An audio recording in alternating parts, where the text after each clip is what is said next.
자, 오늘 말씀은 요한복음 14장입니다. 요한복음 14장 25절부터 31절까지 요한복음 14장 25절부터 31절까지 자, 교독하시겠습니다. 내가 아직 너희와 함께 있어서 이 말을 너희에게 하였거니와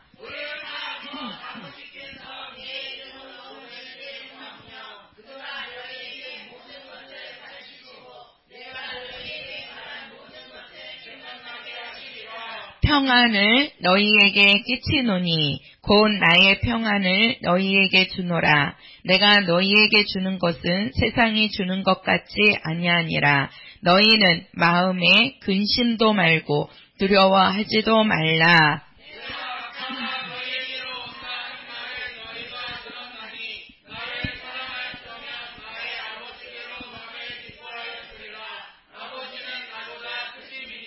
이제 일이 이루기 전에 너희에게 말한 것은 일이 이룰 때에 너희로 믿게 하려 함이라.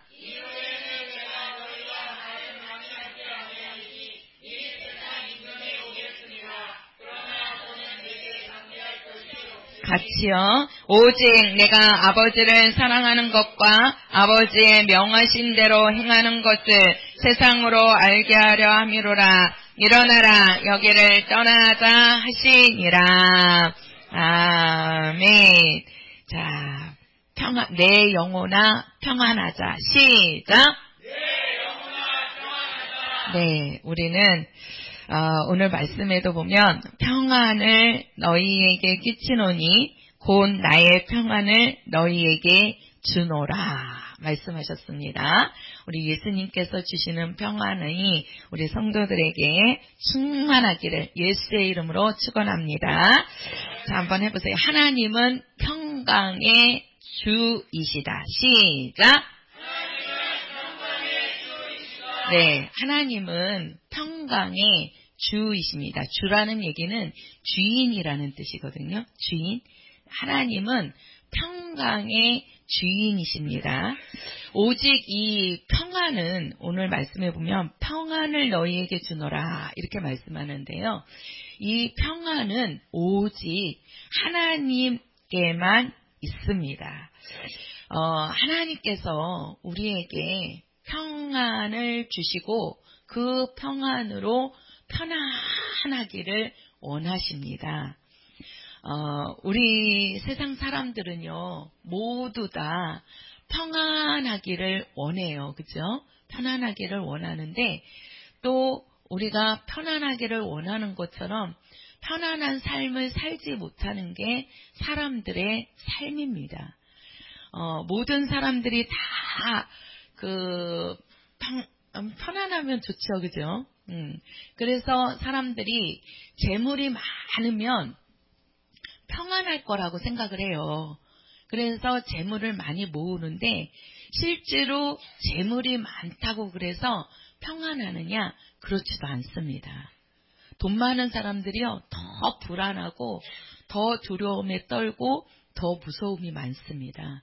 우리는 돈이 많으면 모든 것을 다 할 수 있을 것 같고 모든 삶이 윤택하고 평화로울 것 같지요? 그렇지가 않아요. 또 어떤 사람들은 권력을 지르면 그 권력으로 자기가 평안함을 누리면서 살 수 있다라고 생각을 합니다. 그러나 그 권력이 사람들한테 평안을 줄 수 있나요? 그렇지 못합니다. 우리가 북한을 보더라도 그 권력을 쥐고 있는 자가 김정은이지요. 그죠? 그 김정은이 얼마나 많은 권력을 쥐고서 그 북한을 휘두르고 있습니까? 그러나 그 김정은이 편안한 삶을 삽니까? 김정은이 얼마나 자기를 누가 언제 어떻게 죽일지 모르기 때문에 얼마나 그 사람들이 지키고 있고, 심지어는 땅 밑에 벙커 지하를 이렇게 만들어 가지고 거기는 그 폭탄을 터뜨려도 아무 끄떡이 없다고 그래요. 그런 거를 만들어 놓고 그곳에서 숨어 있기도 합니다. 뭐가 무서워서 숨어 있겠습니까? 예? 뭐가 무섭겠어요? 그 권력을 쥐고 있고 그 북한에 있는 모든 재력을 다 쥐고 있는데, 그러나 뭔가 두려운 것이 있으니까 땅 밑에다가 벙커를 진짜 뭘 터뜨려도 뭐 폭파되지 않을 정도로 그렇게 단단한 곳이라고 하는데, 그런 것을 만들어 놓고 그곳에서 숨어 지내느냐는 거예요. 뭔가 사람에게는 돈이 사람에게 평안을 주지 않습니다. 이게 평안이 있을 것 같지만 실제로 그 돈을 쥐어보면 그 돈이 사람에게 평안을 주는 것은 아니에요. 권력도 마찬가지입니다. 이게 왜 그러느냐? 이 세상에는 평안이 없습니다. 이 세상에는. 그래서 항상 이 세상 안에는 불안하고 두렵고 또 근심이 있고 걱정이 있고 또 모든 것들이 다 불안 속에서 사람들이 살아갑니다. 근데 하나님께서는 평강이 있으시고 하나님에게는 평안이 있는 겁니다. 평안이. 그래서 그 평안의 주인 되시는 분이 하나님이시란 말이에요. 하나님이시라고요. 그래서 그 하나님께서 우리에게 그리스도를 보내시는데 그 그리스도가 예수이십니다. 그리스도를 하나님께서 우리에게 보내실 때 하나님이 갖고 계시는 이 평안을, 그러니까 평안이라고도 하고 평강이라고도 하죠. 이 평안을 우리에게 주시기 위함입니다. 원래 사람을 하나님이 이제 보내실 때는, 사람을 만드실 때는 사람에게 평안이 있었습니다. 근데 이 평안을 사람들이 지키지 못하고 이 평안을 빼앗겼단 말이에요. 왜 그러느냐? 우리가 보면, 한번 창세기 가서 한번 볼까요? 요거를 한번 보시자고요. 우리가 창세기, 왜 우리에게 평안이 있어야 하는지. 자, 우리가 창세기 3장 9절에서 10절까지입니다. 자, 창세기 3장 9절에서 10절까지. 자, 우리 같이 읽겠습니다. 시작. 여호와 하나님이 아담을 부르시며 그에게 이르시되 내가 어디 있느냐? 가로되 내가 동산에서 하나님의 소리를 듣고 내가 벗었으므로 두려워하여 숨었나이다. 자, 여기에 보니까 하나님께서 아담을 부르셔요. 아담아, 네가 어디 있느냐? 하고 묻습니다. 이 아담은 누구냐면 하나님이 영을 갖고 있는 최초의 사람입니다. 최초의 영을 가진 이 아담 사람을 하나님께서 이제 에덴 동산에서 있게 하시면서 그 에덴 동산에서 이제 하나님이 말씀하시는 것이 그 동산 중앙에는 두 나무가 있었다 그랬어요. 생명나무가 있고 선악을 알게 하는 나무가 그 에덴 동산 중앙에 딱 있는 겁니다. 그런데 하나님께서 말씀하시기를 선악을 알게 하는 나무의 열매는 너가 먹지 말아라. 그것을 먹는 날에는 정녕 뭐하리라?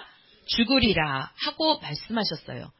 그래서 그 아담이 에덴 동산에 있는 모든 것들은 자기 임의로, 자기 맘대로 할 수 있지만 선악을 알게 하는 나무의 열매만큼은 먹어서는 안 되는 거예요. 왜? 하나님께서 그것을 먹는 날에는 정녕 죽으리라고 말씀하셨단 말이에요. 그런데 그 에덴 동산에 뱀이 이제 그 여자인 하와에게 하나님께서 너에게 뭐라고 하디? 그러니까 선악을 알게 하는 나무의 열매를 먹지 말라고 그랬다. 그러니까 뱀이 하는 말이 그것을 먹으면 네 눈이 밝아서 하나님같이 될 수 있다라고 사람을 유혹합니다. 그 유혹에 넘어가서 하와도 그렇고 아담도 그 선악을 알게 하는 나무의 열매를 따서 먹어요. 먹어요. 하나님의 말씀을 듣지 않고 불순종한 겁니다.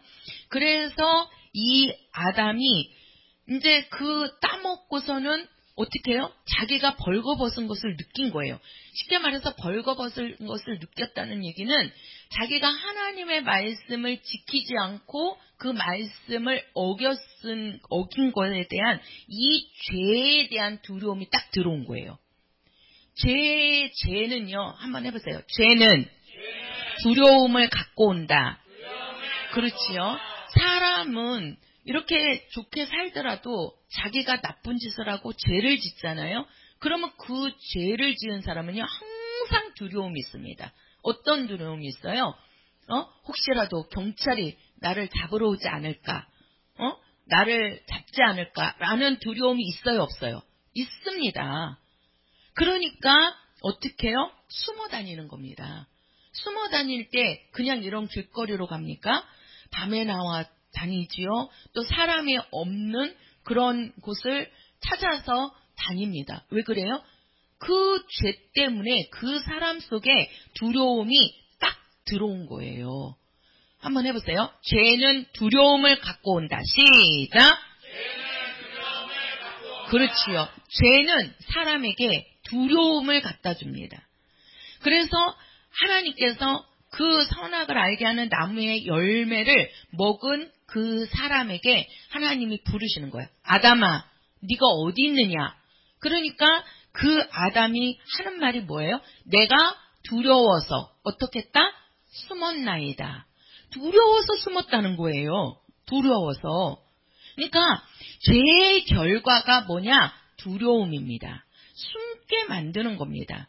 그러니까 두렵다는 얘기는 그 사람 속에 평안이 없다는 얘기예요. 평안이. 그러니까 평안이 없는 일은 왜 평안이 없느냐? 사람 속에 죄가 들어왔기 때문에 그렇습니다. 우리 한번 4장 가서 보세요. 요 4장에 보면 우리가 13절, 14절 두 절만 읽을게요. 자, 그 옆에 창세기 4장 13절, 14절 시작. 가인이 여호와께 고하되 내 재벌이 너무 증하여 견딜 수 없나이다. 주께서 오늘 이 지면에서 나를 쫓아내시온즉 내가 주의 낯을 배웁지 못하리니 내가 땅에서 피하며 유리하는 자가 될지라. 물을 나를 만나는 자가 나를 죽이겠나이다. 자, 여기 보면은 가인이 누구냐면은요, 이 아담의 자식입니다. 아담의 아들인데, 네, 가서 문 좀 열어드리세요. 불 켜드리고. 자, 우리가 그 아담이 이제 하나님이 말씀하신 것을 어김으로써 그 죄 때문에 두려워서 숨었습니다. 숨었어요. 근데 이 가인은 누구냐면 아담의 아들입니다. 아담의 아들인데 이 가인과 아벨을 낳는데요. 이 가인은 형이고 아벨은 동생이에요. 근데 이 이스라엘 사람들은 하나님 앞에 이제 1년 동안 그 자기가 일한 거에 대한 또 이제 뭐 양을 치거나 농사를 지으면 그것을 가지고 하나님 앞에 이제 제사를 드립니다. 근데 가인은 이제 그 곡식을 쉽게 말해서 농사를 졌고 쉽게 말하면 이 아벨은 양을 치는 자였어요. 그래서 하나님 앞에 이제 제사를 드리는데 구약에는 제사라고 그랬지만 우리가 신약에는 예배라고 하는 겁니다. 예배라고. 그래서 우리는 지금은 제사한다고 안 하고 예배한다고 하지요. 예. 그래서 하나님 앞에 드리는데 이 아벨은 양을 잡아서 그 양을 하나님께 드리고 그 다음에 그 가인은 농사를 졌기 때문에 그 곡식을 가지고 가장 좋은 곳으로 하나님 앞에 예배를 해요. 근데 하나님께서 이 가인과 아벨의 것을 다 받으셨으면 좋은데 하나님께서 아벨의 것은 받는데 가인의 것을 받지 않았어요. 그러니까 이 가인이 이 마음에 분이 생긴 거예요. 무슨 마음이 생기냐면 동생 아벨만 없었으면 하나님께서 내가 하나님께 드리는 이 예배를 받으셨을 거 아니냐. 그러면서 그 자기의 예배를 왜 하나님이 받지 않았느냐를 보는 것이 아니고 그것을 아벨에게 돌리는 겁니다. 동생에게. 그래갖고 이 동생에 대한 미움이 가득한 거예요. 이 안에서. 그래서 그 미움을 이기지 못하고 이제 그 아벨이 들에 있을 때에 그 아벨을 가가지고 돌로 쳐서 그 아벨 자기 동생을 돌로 쳐서 죽입니다. 그리고 나서는 그 아벨을 땅에다가 묻어버린 거예요. 본 사람은 없지요. 본 사람은 없어요. 그것을 아는 사람은 가인과 아벨인데 아벨은 죽어버렸잖아요. 가인만 아는 겁니다. 근데 그것을 하나님은 아셔요, 모르셔요? 하나님은 아신단 말이에요. 하나님은. 그러니까 하나님이 가인을 부르시는 겁니다. 가인아, 네 동생이 어디 있느냐 하고 물어요. 그 위에 이제 보면 내가 동생을 지키는 자입니까? 그럽니다. 네 동생 아벨의 핏소리가 나에게 호소하느니라 하고 하나님께서 말씀하시는 거예요. 그러니까 그때서야 이 가인이 어떻게 했어요? 거기에서 하나님께 이제 자기가 이렇게 한 거에 대해서 이제 13절에 가서 보면 가인이 여호와께 구하되 내 재벌이 너무 중하여 견딜 수 없나이다. 자기가 동생을 죽이고 그것을 하나님은 아신단 말이에요. 그러니까 그거에 대한 뭐가 오는 거예요? 두려움이 오는 겁니다. 두려움이. 그러면서 14절에 가서 보면 주께서 오늘 이 지면에서 나를 쫓아내시온즉 내가 쥐의 낫을 배웁지 못하리니 내가 땅에서 피하며 유리하는 자가 될지라 물은 나를 만나는 자가 나를 뭐하겠다? 죽이겠나이다. 이게 딱 들어오는 거예요. 그러니까 사람이 왜 평안하지 못하느냐? 왜 평안하지 못하느냐?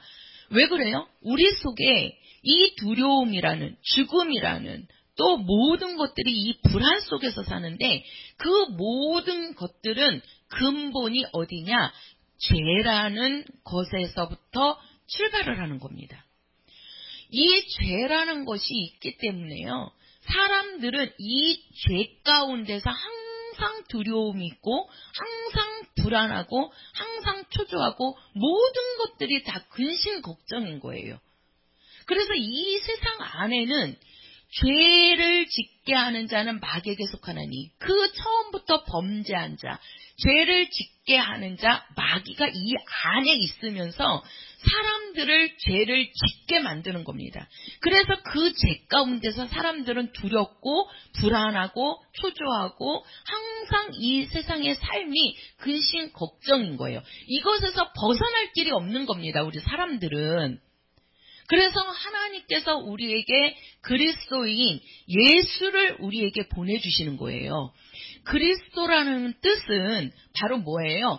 우리 죄를 대신해서 죽을 자, 바로 우리 죄를 대신 담당할 자를 그리스도라고 하는 겁니다. 예수가 그리스도로 오시는 거예요.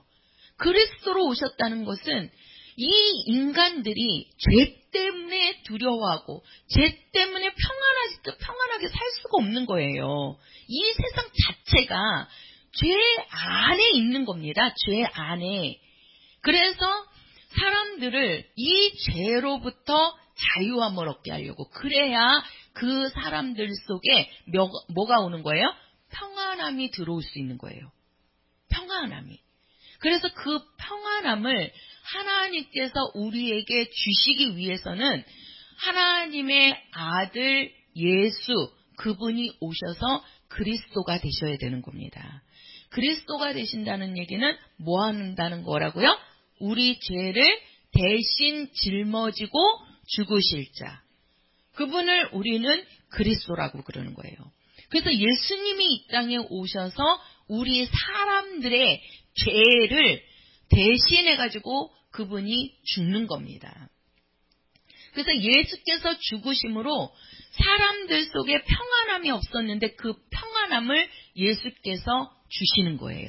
한번 해보세요. 예수께서 나에게 평안을 주셨다. 그렇지요. 그래서 예수님께서 뭐라고 그러시냐면 이 복음을 증거하는 자들에게 예수님이 뭐라고 말씀하시냐면 너희들은 가서 천국이 가까이 왔다라고 전파하면서 그 집에 들어가서 평안하기를 빌어라. 이렇게 한 겁니다. 그 집에 들어가서 평안하기를 빌라. 이렇게 말씀하셔요. 그래서 그 제자들이 가서 복음을 증거하면서 그 집에 평안이 있을지어다 하고 그 집에 평안을 빌어줍니다. 그래서 그 집이 그것을 받으면 그 평안이 그 집에 임하는 거고 그들이 그것을 받아들이지 아니하면 그 빈 평안이 너희에게로 올 것이다. 그 평안을 빈 사람에게로 올 거라고 말씀을 하십니다. 자, 예수님께서 부활하신 다음에 예수님이 죽고 부활하신 후에 자, 요한복음 20장 가서 보세요. 요한복음 20장. 자, 예수님께서 부활하신 후 제자들에게 나타나서 예수님이 첫 번째 하신 말씀이 자, 요한복음 20장 우리가 19절입니다. 19절. 자, 19절. 자, 같이 읽겠습니다. 19절. 자, 19절부터 우리 21절까지 시작. 이날 곧 안식 후 첫날 저녁 때에 제자들이 유대인들을 두려워하여 모인 곳에 문들을 닫았더니 예수께서 오사 가운데 서서 가라사대 너희에게 평강이 있을지어다. 이 말씀을 하시고 손과 옆구리를 보이시니 제자들이 주를 보고 기뻐하더라. 예수께서 또 가라사대 너희에게 평강이 있을지어다. 아버지께서 나를 보내신 것 같이 나도 너희를 보내노라. 자, 예수님께서 죽고 부활하신 후에 제자들에게 나타나서 첫 번째 하신 말씀이 너희에게 평강이 있을지어다 라고 말씀합니다. 우리 성도들에게 평강이 있습니까? 우리 성도들 편안하십니까? 우리 성도들 사시는 게 편안하십니까? 네. 근데 우리 이 편안은 예수로부터 오는 겁니다. 예수로부터. 왜 그러느냐? 자, 한번 보세요. 자, 우리가 이 평안을 그래서 우리 이제 여기도 예수님께서 너희에게 평강이 있을지어다 이렇게 말씀하시고 그 다음에 우리가 21절에도 가서 보면 예수님께서 너희에게 평강이 있을지어다 아버지께서 나를 보내신 것과 같이 나도 너희를 보내노라. 예수님께서 평강이 있을지어다 하시면서 그 제자들을 보내면서 너희들도 가서 평강을 주라고 말씀하는 겁니다. 그래서 오늘날 우리 목사님들도 우리 성도들에게 평강을 축복하는 거예요. 우리 성도들에게 편안함을 축복하고 명하는 겁니다. 그래서 평강이 있을지어다, 편안이 있을지어다, 하나님의 행복으로 충만할지어다 하면서 이 축복을 비는 거란 말이에요. 예수님께서 내가 아버지께서 나를 보내신 것처럼 나도 너희를 보내니까 너희들도 가서 평강을 주라는 겁니다. 그래서 우리 성도들에게 이제 평강이 있어야 됩니다. 평안이 있어야 되는데, 자, 이 평안이 왜 오지 못하느냐? 거의 대부분이요. 우리가 이제 병이 있는데 병이 옵니다. 사람들마다 이제 병이 있지요. 근데 병이 나타나는데 이 병의 원인이요. 어디서부터 오느냐면 이 사람들 이 마음에 이 불안함과 이 두려움과 또 뭔가의 막 이 부정적인 생각 그런 데서 이 병이 생겨나기도 합니다. 제가 이제 자연정열이라고 해가지고 그거를 제가 이제 좀 공부를 했는데요.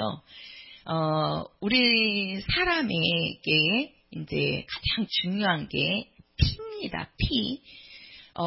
사람의 이 육체에 이제 피가 모자라도 죽고 또 피가 나빠도 이게 병의 원인이 되는 겁니다. 그래서 우리 사람 속에는 좋은 피도 있는데 나쁜 피도 많이 들어있어요. 근데 어린아이들은 이게 이제 좋은 피가 더 많단 말이에요. 근데 사람이 이제 살면서 나이가 들면서 이 좋은 피가 자꾸 나쁜 피로 바뀌는 겁니다. 그거를 뭐라고 하냐면 어혈이라고 그러거든요. 죽은 피라는 얘기예요. 죽은 피. 그래서 그 죽은 피가 전문가가 얘기를 하는데 이 죽은 피는 왜 만들어지는 거냐, 왜 생기는 거냐 하니까 첫 번째가 왜 사람이 좋은 피가 죽은 피로 바뀌느냐, 첫 번째 원인이 스트레스랍니다. 스트레스가 뭐지요? 이 마음과 생각에서 오는 겁니다. 이 스트레스는. 그래서 사람이 막 뭐에 막 고민하고 막 뭐에 막 힘들고 이 사람이 생각이 힘들면요 몸도 힘들고요, 생각이 힘들면은요 뭐예요? 밥도 맛있지가 않아요. 밥도 안 먹혀요. 그죠? 잠도 못 자고. 이게 그냥 몸이 먼저 아프는 게 아니라 이 생각에서부터. 그래서 우리가 마음이 어디 있느냐 하면은요, 서양 사람들은 마음이 어디 있습니까 하면은요, 마음이 여기 있다라고 짚습니다. 이 마음이 머리에 있다라고 한답니다. 서양 사람들은. 근데 우리나라 사람들은 마음이 어디 있습니까 하면 가슴을 짚어요. 가슴을. 그래서 우리나라 사람들은 마음이 이 가슴에 있다라고 그래요. 이 가슴이 있으니까 조금 따뜻한 그 정이 좀 있는데, 예, 옛날 같이 우리나라가 정이 참 없습니다. 옛날에는 뭐 모르는 사람 오더라도 물 한 그릇이라도 주고 먹을 거 있으면 먹을 거라도 대접하고 막 나는 못 먹어도 손님한테는 주고 그랬는데 지금은요 누가 뭘 주면요 받아 먹을 수가 없는 세상이 되었어요. 제가 언제 한번 말씀드렸죠. 서울에 거기는요 사람들한테 이렇게 지나갈 때 이렇게 이제 물 먹으라고 물도 주고 이렇게 음료수도 준답니다. 근데 실제로 우리나라에서 지금 벌어지는 일이에요. 음료수 주고 물 먹으라고 물을 주는데 거기에다가 마약을 탄답니다. 마약을.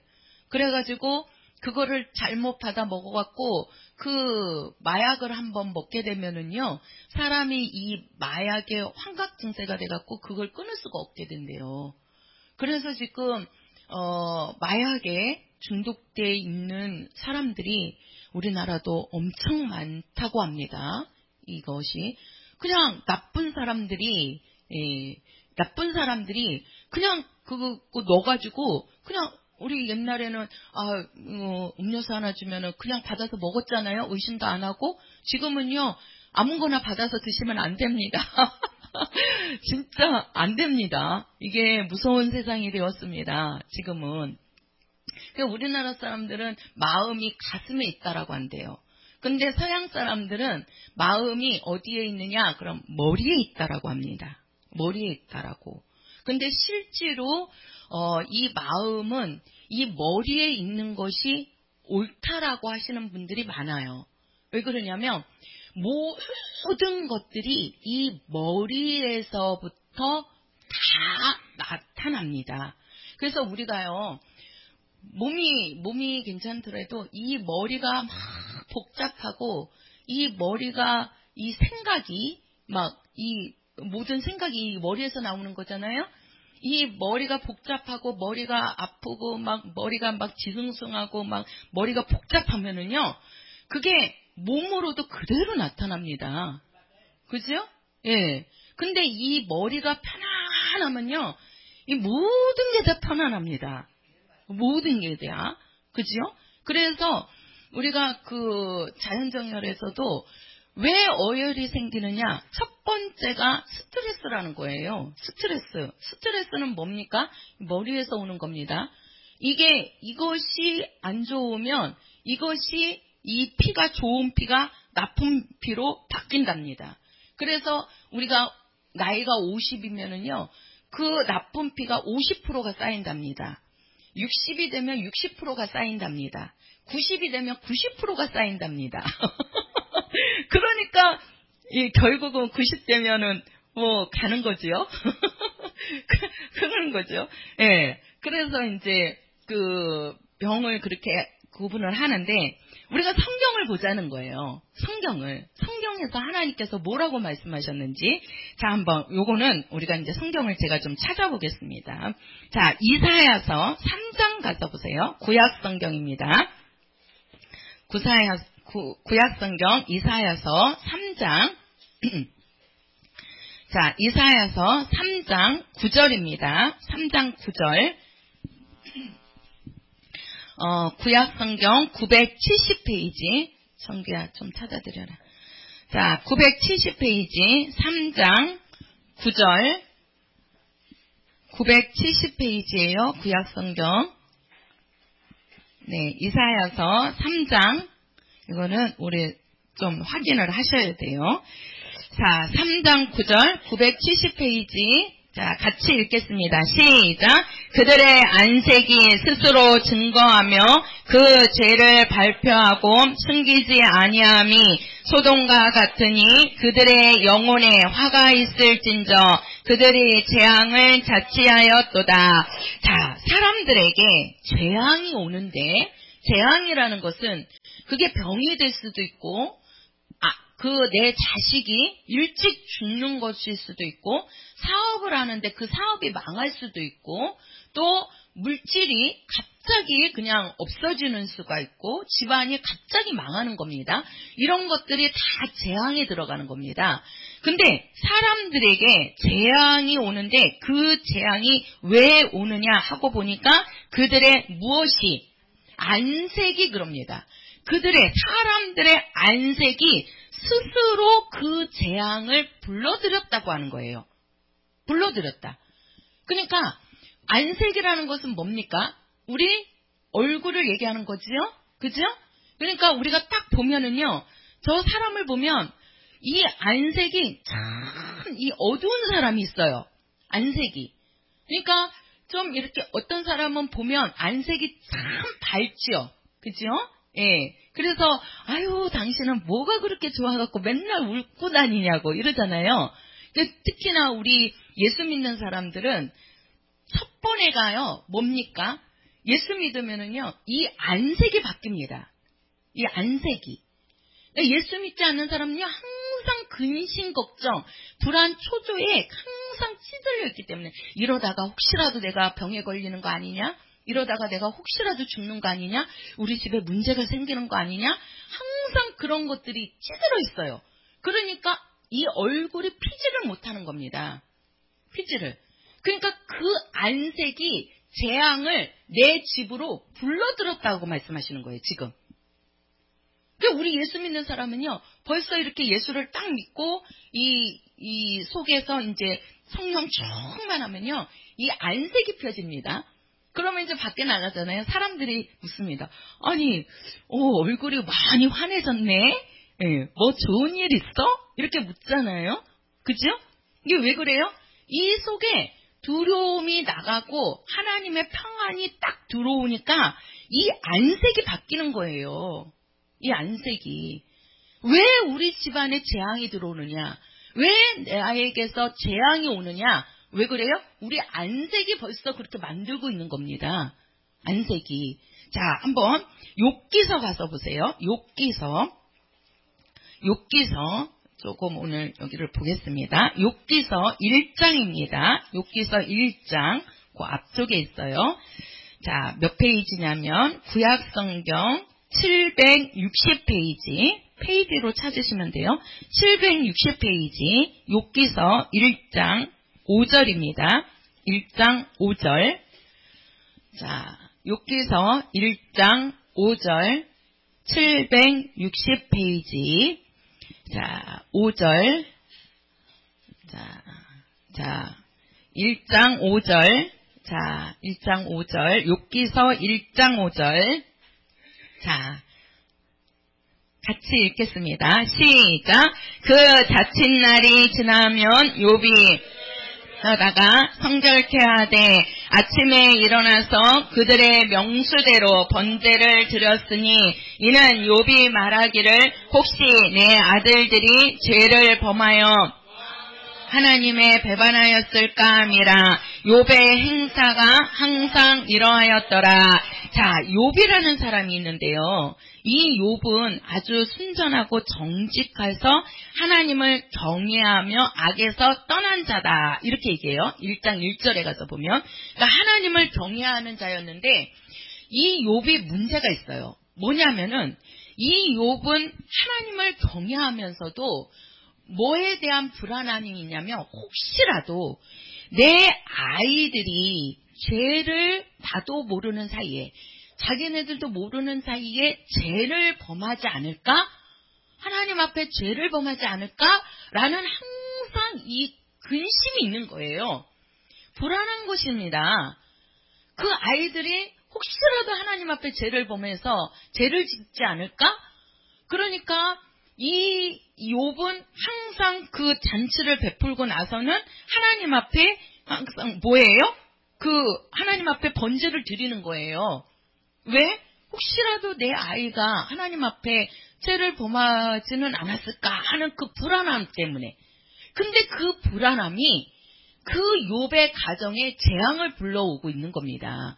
그래서 실제로 그 아이들이 어떻게 해요? 사단이 그 욥을 그 마음의 생각에 그 사단이 틈타는 겁니다. 그래서 하나님께 가갖고 그 욥이 하나님을 그렇게 경외하는데도 그 속에 항상 아니 내 아이가 하나님을 더 잘 경외해야지 너희들은 하나님을 더 잘 섬겨라 기도해라 이렇게 긍정적으로 해야 되는데 항상 부정적인 생각이 있는 거예요. 혹시라도 죄를 짓지 않을까? 아니 왜 죄를 짓는 것을 걱정합니까? 그죠? 그 아이들이 더 하나님을 잘 섬기고 하나님께 더 순종하기를 바라고 기도해야 되는데 죄를 짓지 않을까라는 그 마음으로 하니까 결국 거기에 사단이 틈타가지고 그 사단이 진짜 그 아이들이 다 죽습니다. 그 집안에 재앙이 들어와요. 재앙이. 그러니까 우리의 이 생각이 바뀌어져야 되는 겁니다. 이 부정적인 생각은요, 뭐예요? 죄를 짓게 하는 자, 마귀가 주는 생각입니다. 예수님께서는 오셔서 뭐라고 말씀하셨습니까? 믿는 자들에게는 뭐라고 그랬어요? 능치 못하심이 없느니라. 예수님께서는 못한다고 하시지 않았어요. 믿는 자들은 능치 못하심이 없대요. 모든 것을 다 할 수 있다라고 말씀합니다. 그러니까 예수님은 부정적으로 말씀하신 것이 하나도 없어요. 너희들은 기도해라. 그러면 하나님이 너희들을 도울 것이다. 병든 자는 나와라. 그러면서 그 병든 자에게 안수하니까 병이 떠나갑니다. 귀신 들린 자가 나오니까 귀신을 쫓아내니까 귀신이 나갑니다. 그런데 마귀가 주는 생각은 뭡니까?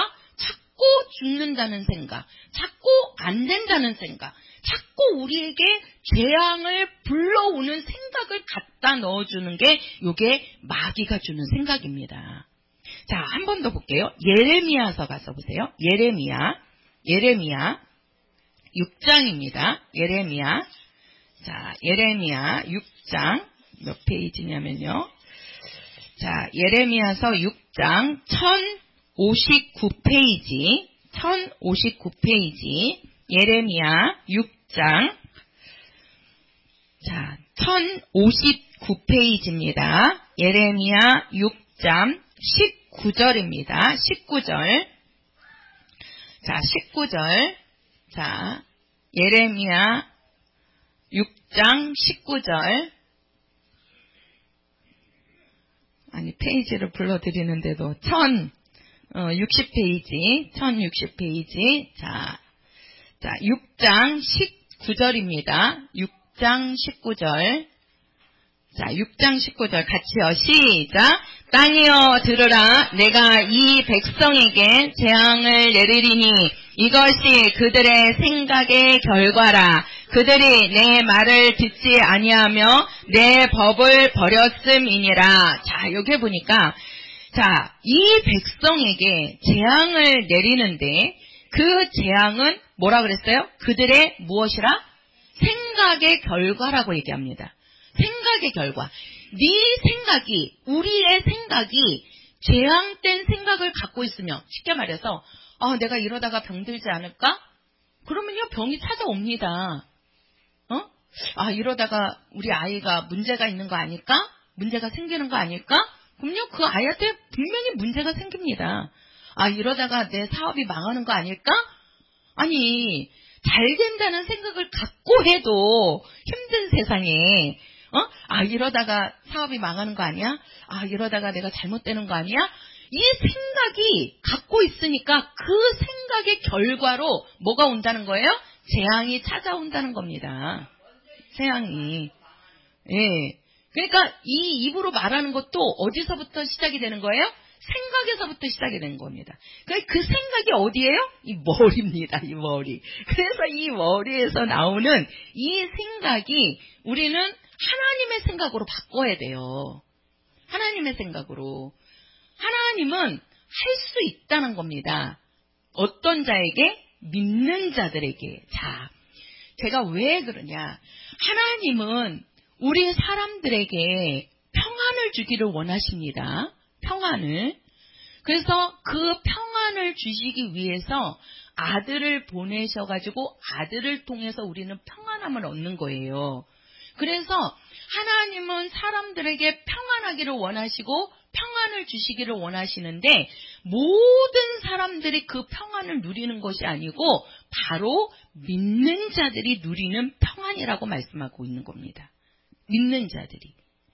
그래서 우리가 예수를 딱 믿으면 하나님의 평안이 우리에게 딱 오는 거예요. 한번 해보세요. 내 영혼아 평안할지어다. 내 영혼아 평안할지어다. 내 영혼아 평강할지어다. 자꾸 내 영혼이 평안하고 평강이 와가지고 하나님의 평안이 내 안에 딱 들어오면 이 평안이 내 속에 있는 재앙을 밀어내는 겁니다. 그래서 우리가 200년 된 나무가 아주 큰 나무가 이렇게 있어요. 200년 넘게 된 나무가 아주 큰 나무가 있는데 그 나무를 쓰러뜨리는 게 쉽지 않죠? 그죠? 그런데 요즘은 이제 그 전자톱이 나왔습니다. 그죠? 그걸로 한번 쫙 하면은요, 그 200년 동안 그렇게 큰 나무도 어떻게 됩니까? 순간에, 그렇지요. 순간에 넘어지는 겁니다. 아무리 200년 된 나무라 할지라도 전자톱으로 한번 쫙 잘라버리면요, 그 나무는 순간에 넘어져 버리는 거예요. 하나님의 능력이, 하나님의 평안이 그만큼 위대한 겁니다. 우리에게 몇십 년 동안 들어있는 죄악, 몇십 년 동안, 우리가 성경의 신약 성경에 보면은요, 38년 된 혈루병자라 그랬습니다. 38년 동안 병에 시달려서 그 병 때문에 그냥 평생을 그 병에 시달려서 산 여인이에요. 그런데 그 여인에게 하나님의 평안이 들어오니까, 하나님의 평강이 들어오니까, 예수가 그에게 말씀하니까 38년 동안 앓았던 그 병이 순간에 사라져버립니다. 그게 하나님이 주시는 능력입니다. 그래서 우리 안에는 하나님의 평안이 들어와야 돼요. 하나님의 평안이. 그래서 우리가 대부분의 모든 병들은요, 이 부정적인 생각에서부터 시작이 되는 겁니다. 부정적인 생각에서. 그래서 중병에 걸린 사람들은요, 항상 이 생각이, 이 긍정적인 생각이 없어요. 우리 성도들 한번 생각을 해보세요. 내 삶에 항상 부정적인 생각이 많은지, 긍정적인 생각이 많은지.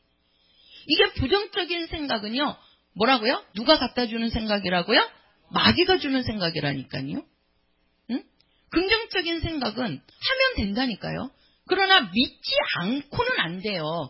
기본이 우리가 왜? 하나님의 평안이 들어와야 되기 때문에. 근데 그 평안을 주시는 분은 하나님이 보내신 자 예수를 통해서만이 그 평안이 우리에게 들어온다니까요. 그래서 예수 믿는 사람들은요, 이 생각이 예전에 우리가 예수 믿지 않았던 생각을 버려버리고 하나님이 주시는, 예수님이 주시는 생각으로 바꾸셔야 됩니다. 그래서 어떤 환경에서도 하나님은 못하실 일이 있어요? 없어요? 없지요. 하나님은 무엇이든지 할 수 있지요. 그러니까 병든 사람도 고치는 거지요. 죽은 사람도 살리시는 분이 하나님이십니다. 사람으로서는 할 수 없는데 하나님은 죽은 자도 살릴 수 있단 말이에요. 그 평안이 제자들에게 들어가니까 그 제자들도 뭐예요? 죽은 사람을 살려요? 못 살려요? 살리잖아요. 우리가 이번 주간에 사도행전 말씀을 읽었습니다. 우리가 사도행전에서도 제자들이 정말 죽은 사람이 죽었을 때 그 사람에게 기도하니까 죽은 사람을 살렸어요? 안 살렸어요? 살렸지요. 왜? 하나님의 평안이 그들에게 가니까. 그거는 누구를 통해서? 예수를 통해서만이 우리에게 평안이 오는 겁니다. 그 평안이 그 사람들 속에 예수를 믿음으로써 들어가니까 병이 떠나가는 거고요. 죽음이 떠나가는 거고요. 그 다음에 뭐예요? 재앙이 떠나가는 거고 모든 악한 것들이 떠나가는 겁니다. 우리 안에 하나님이 주시는 평안을 우리 성도들이 소유하셔야 됩니다. 그 소유하기 위해서는 반드시 누구를 통해서 받아야 된다? 그렇지요. 예수님을 통해서 우리가 받아야 되는 겁니다. 우리가 나뭇가지가 있으면요, 그 나뭇가지에 새들이 와서 앉아 깃들입니다. 근데 그 새를 깃들이지 않게, 우리도요, 여기에 보니까 비둘기가 자꾸 우리 주차장에 있는데 전깃줄이 있잖아요. 전봇대가 있고 이제 전깃줄이 있습니다. 그러면 그 전깃줄에 그 비둘기들이 이렇게 앉아 있다가 앉아만 있으면은 다행인데 꼭 똥을 넣어요. 그러면 그 똥이 어디에 떨어지냐면 우리 차에 떨어지는 거예요. 우리 차에. 그러니까 목사님은 맨날 이 비둘기 왜 그러냐면 그 비둘기가 똥을 넣으면 그 똥 넣은 거를 청소하시는 분은 우리 목사님이시거든요. 맨날 그 비둘기가 넣은 똥을 맨날 우리 목사님이 닦으시는 거예요. 그러니까 저는 볼 때도 제가 많이 못 닦는데 거의 우리 목사님이 닦으시는데 꼭 그 비둘기가 그렇게 와서 똥을 넣어요. 그게 왜 그러냐 하고 보니까는요, 우리 요 앞에 이제 고양이 하나가 있잖아요. 예. 두 마리가 있습니다. 한 마리가 요즘 안 보여요. 누가 데리고 갔나 봐요. 그 고양이가 있는데, 고양이 이제 밥을 주잖아요. 밥을. 그러면 이제 그 밥을 다 먹었으면 되는데, 그 밥이 이제 조금 남겨 있단 말이에요. 그러면 이제 그 그릇에 이렇게 담겨 있으면, 이 비둘기들이 그걸 아는 거예요. 그래갖고 와서 제가 이렇게 가끔 나가보면 비둘기가 와갖고 그 고양이 밥을 먹고 있어요. 그 밥을. 그러니까 먹거리가 있으니까 오는 거예요. 그래서 제가 우리 목사님한테, 목사님 비둘기가 온다고 욕하지 말고 와서 보니까 비둘기가 그 고양이 밥을 먹더라. 그러니까 밥을 주고 나서 다 먹으면 그 밥을 다른 데다 치워라고. 먹을 거를 안 만들어줘야지 비둘기가 안 오는 거 아니냐고. 먹거리가 자꾸 있으니까 오는 거예요. 그 먹고 나니까는 어떻게 해야 돼요? 또 똥을 싸는 수밖에 없죠. 그죠? 그것도 살려니까. 그러니까 어떻게 해야 돼? 그게 안 오게 하려면은 뭐예요? 먹거리를 없애야 된다니까요. 먹거리를. 그러니까는 우리도 마찬가지예요. 우리에게 오는 재앙을 자꾸 우리 생각에서부터 시작이 된다니까요. 우리 이 생각에서부터 우리의 재앙을 불러들이는 거고, 우리의 생각이, 우리의 마음이요, 벌써 악한 것을 내가 받아들이는 거예요. 받아들이니까 내가 그것을 품고 있고 내가 그것에 불안에 떨고 있고 그것에 두려워하고 있으니까 그게 찾아오는 거란 말이에요. 그러니까 그게 찾아오지 않게 하기 위해서는 어떻게 해야 돼요? 내가 갖고 있는 생각을 버려버려야 된다니까요. 이 부정적인 생각을 버려버려야 되고 두려움을 버려야 되고 불안함을 버려야 돼요. 근데 그게 내 맘 같지 안 되죠? 그죠? 그러니까 누가 필요한 거예요? 예수가 있어야 되는 거예요. 예수가. 우리 성도들 예수 앞에 기도해 보세요. 그 두려움이 사라집니다. 그 불안함이 사라져요. 우리 성도들이 예수 앞에 기도하면은요, 예수님께서 그 두려움이나 그런 불안함이나 그런 초조함이나 근심 걱정이 여기서 떠나가야 된다니까요. 그게 우리 성도들 속에 이 머릿속에 남아있으면요, 그게 불러들이고 있는 거예요. 그게. 그 악한 것이 그것을 알고 들어온다니까요. 그게. 그러니까 그것을 우리가 버려버리고 하나님이 주시는 생각으로. 하나님은 어떤 분입니까? 생명이십니다. 그분은 영생이십니다. 오직 하나님께는 기쁨이 있고 행복이 있고. 그래서 우리가 하늘나라를 요한계시록에 말씀을 하고 있는데요. 그 요한계시록에 보면 하늘나라는 두려움이 없고 밤이 없고 어두움이 없고 슬픔이 없고 아픔이 없고, 그죠? 그런 것들이 아무것도 없어요. 하나님이 계신 곳은 오직 기쁨과 영광과 행복만이 있는 곳이 바로 하늘나라고, 그곳에 하나님이 주인이신 겁니다. 그 평안이 우리에게 임해야 되는 거예요. 우리 성도들이 예수 믿는 순간에 예수님이 그 평안을 갖고 우리 안에 오시는 겁니다. 그래서 우리 안에 오실 때는 성령이 우리 안에 오신다 그랬죠. 그 성령이 오셔서 우리를 하나님의 평안으로, 예수님께서 주시는 평안이 성령을 통해서 우리 성도들 속에서 충만하게 역사하고 나타나는 겁니다. 자, 요거 한 절만 제가 보고 마칠게요. 열왕기 하 가서 보세요. 열왕기 하. 이 평안이 얼마나 중요한 건지. 열왕기 하입니다. 열왕기 하 4장입니다. 열왕기 하 4장. 구약성경 566페이지 566페이지 열왕기 하 4장 23절에서 26절까지. 자, 566페이지입니다. 566페이지 4장 23절에서 26절까지 같이 읽겠습니다. 시작. 그 남편이 가로되 초하루도 아니요 안식일도 아니오늘 그대가 오늘날 어찌하여 저에게 나아가고자 하느뇨.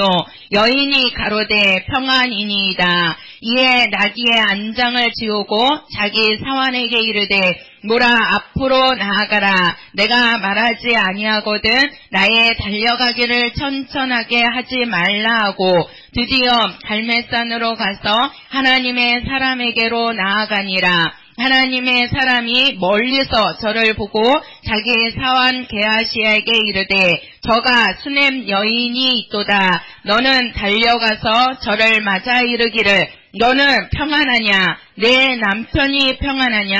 아이가 평안하냐? 하라 하였더니 여인이 대답하되 평안하다 하고. 자, 여기에 보면은 수넴 여인이 나옵니다. 수넴 여인. 자, 이 여인은 하나님을 사랑하고 하나님을 섬기는 여인이었어요.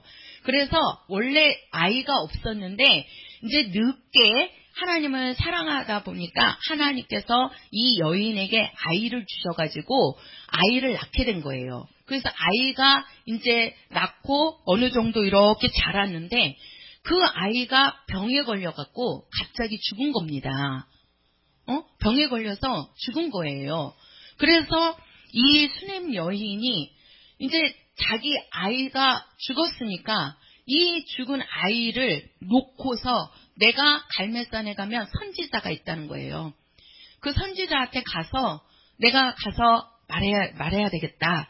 그러니까 이 남편이 그럽니다. 이미 이 아이는 죽었는데 당신이 간다고 그래서 뭐가 달라질 게 있느냐. 그러니까 이 수넴 여인이 뭐라 그럽니까? 아니다. 나는 평안하다. 한번 생각을 해보세요. 이 아이가 없었던 여인이에요. 근데 늦게 이제 하나님께서 아이를 주신 거예요. 그래서 그 아이가 어느 정도 자랐다가 이제 그 아이가 갑자기 병에 들어서 죽었단 말이에요. 근데 이 여인 속에 평안함이 있겠습니까? 내 아이가 얼마나 귀한 아이입니까?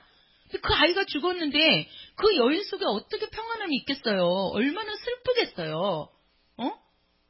얼마나 근심이 되고. 근데 이 여인은 남편에게 그런 거야. 나는 평안하다. 그러면서 이제 그 갈멜산에 선지자가 있으니까 그 선지자에게로 가는 겁니다.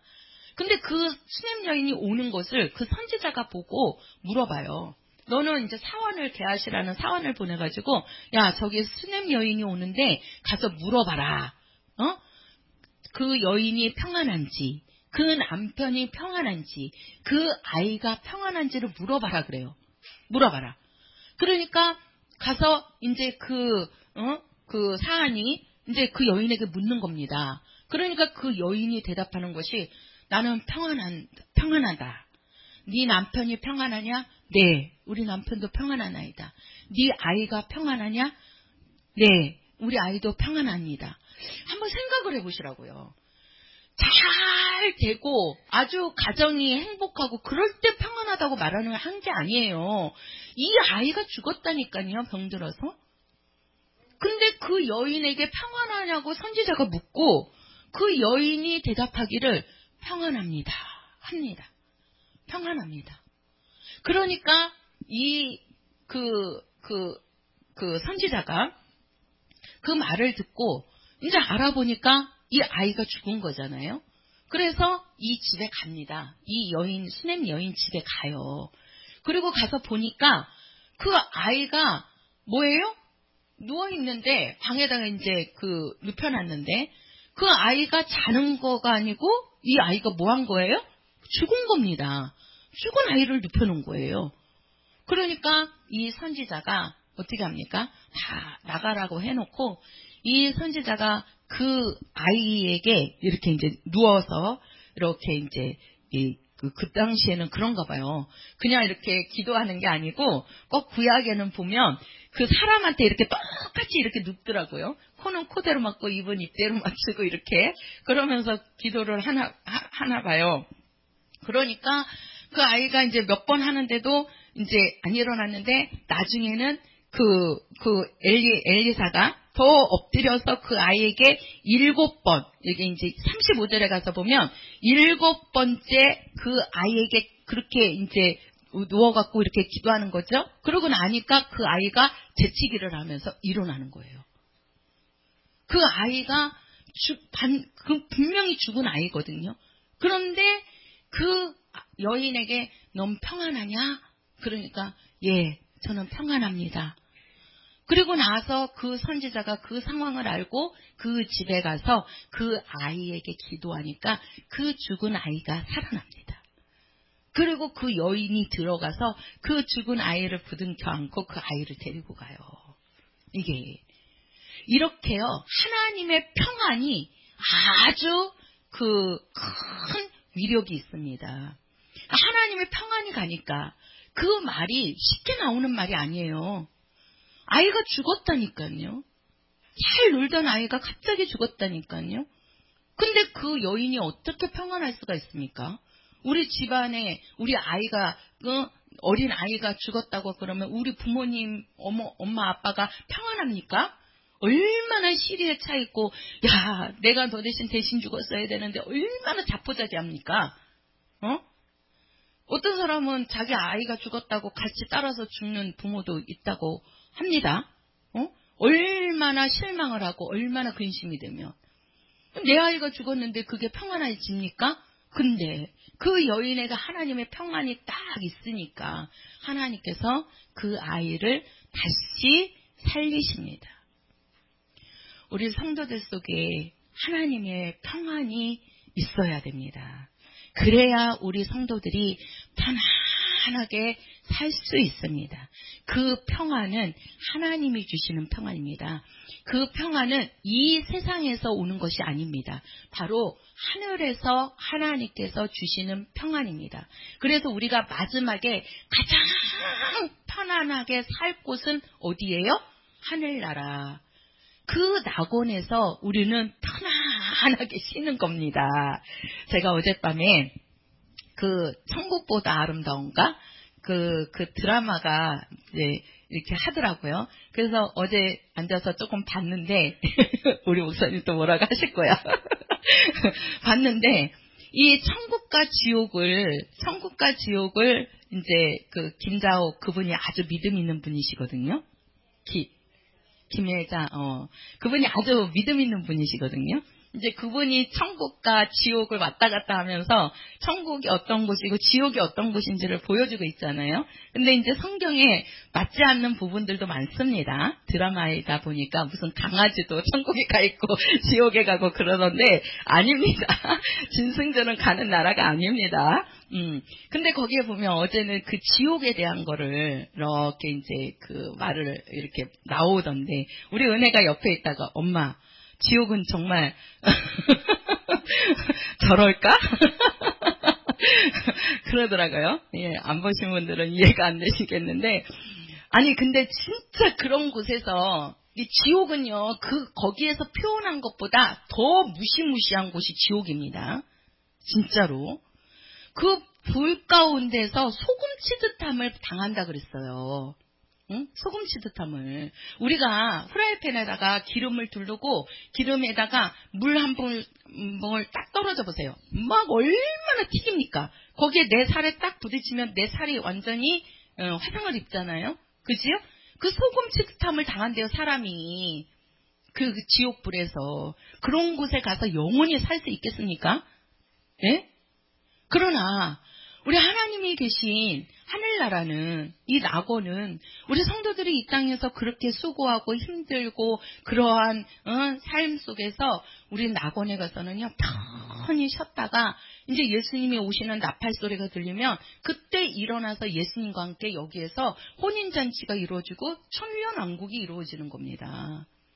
우리는 가장 기쁜 안식처로 들어가지만 믿지 않는 자들은 가장 이 땅에서도 힘들었는데 이 땅에서도 어려웠는데 힘든 삶을 살았는데 예수 믿지 않음으로써 죽은 다음에도 더 힘든 세상에서 산다면 어떻게 하시겠습니까?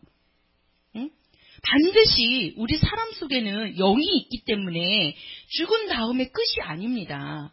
반드시 내세가 있거든요. 이 영이 있잖아요. 우리 성도들 영이 있다는 거를 느끼시잖아요. 실제로 사람이 죽어서도 끝나는 게 아니고 죽은 영이 우리 사람 속에 들어와서 괴롭히는 거를 우리 성도들은 보고 알고 있잖아요. 경험하고 계시잖아요. 그러면 사람이 죽은 다음에 끝이 아니라는 얘기입니다. 반드시 그 영이 있다는 거거든요. 그러면 그 영이 가서 머물 곳도 있다는 거예요. 어디 가서 머물 거라는 건요? 하나님이 주신 안식처에 가서 머물 것이냐 아니면은 진짜 꺼지지 않는 불 가운데 들어가서 그 고통 중에 살 것이냐. 우리 성도들 하나님이 주시는 평안함을 누리면서 하나님이 주시는 안식처에서 살으셔야 됩니다. 할렐루야. 그곳에 들어가기 위해서는 우리가 예수 믿는 믿음이 있어야 되고 그 믿음으로 사는 우리 성도들이 되시기를 예수의 이름으로 축복합니다. 자, 우리 찬송가 469장입니다. 우리 찬송가 부르시기 전에 한번 해보세요. 다시 한번. 내 영혼에 뭐가 있어야 된다고요? 평안이. 자, 내 영혼아 평안할지어다. 세 번만 시작. 내 영혼아 평안할지어다. 내 영혼아 평안할지어다. 내 영혼아 평안할지어다. 우리 성도들 속에 평안이 충만하기를 예수 이름으로 축원합니다. 찬송가 469장